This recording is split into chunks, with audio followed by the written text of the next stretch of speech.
Серб Новак Джокович стал победителем турнира Ассоциации теннисистов-профессионалов серии «Мастерс», который прошел в Риме. В финальном матче он выиграл у аргентинца Диего Шварцмана. Встреча завершилась со счетом 7-5, 6-3 в пользу 33-летнего серба. Джокович возглавляет рейтинг ATP. Этот титул стал 81-м по счету под эгидой данной организации. Также в его активе 17 побед на турнирах серии «Большого шлема». 8 раз серб выигрывал открытый чемпионат Австралии, 5 раз Уимблдон, трижды открытый чемпионат США и 1 раз открытый чемпионат Франции.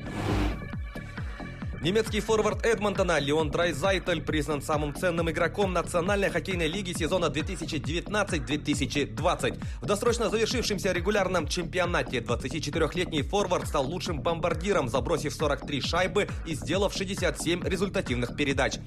Его Эдмонтон занял 5-е место в турнирной таблице Западной конференции, а в предварительном раунде плей-офф уступил Чикаго. Драйзайтель стал первым немцем, получившим приз самому ценному игроку сезона. На награду также претендовали российский нападающий Нью-Йорк Рейнджерс Артемий Панарин и канадский форвард Колорадо Натан Маккинон. Минская «Динамо» со счетом 5-4 обыграла Новосибирскую «Сибирь» в домашнем матче регулярного чемпионата континентальной хоккейной лиги. В составе победителей дубль оформил Шейн Принц. По одной шайбе забросили Брэндон Козун, Роб Клингхаммер и Бреннан Меннелл. У гостей отличились Ярослав Хабаров, Олег Ли, Юсо Пустинен и Степан Санников. Минский клуб одержал 3-ю победу подряд и вышел на 3-е место в турнирной таблице Западной конференции, набрав 10 очков. Сибирь идет 8-й на Востоке, имея в активе 5 пунктов. В следующем матче «Динамо» в гостях сыграет с екатеринбургским «Автомобилистом», а «Сибирь» на выезде встретится с петербургским «СКА».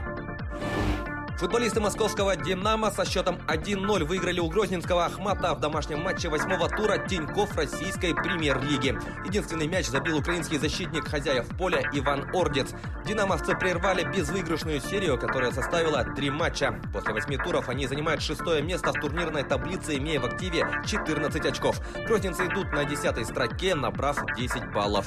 В следующем матче «Динамо» на выезде сыграет с подмосковными «Химками», а «Ахмат» на своем поле примет екатеринбургский «Урал».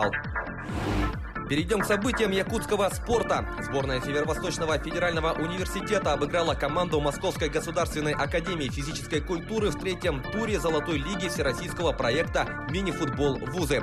Встреча завершилась со счетом 9-5. Якутяне одержали 3 победы в 3 матчах и единолично возглавляют турнирную таблицу. Напомню, мини-футбол вузы является самым престижным турниром среди студенческих команд. Сборная СВФУ трижды поднималась на пьедестал почета проекта, дважды становясь бронзовым и 1 раз серебряным призером.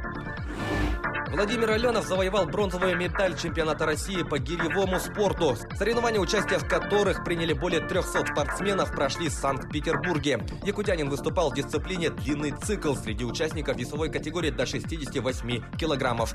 Аленов выполнил 67 подъемов. Отметим, что он стал первым из якутян, которому удалось войти в число призеров чемпионата России. Таковы главные спортивные новости к этому часу. Занимайтесь спортом и будьте здоровы!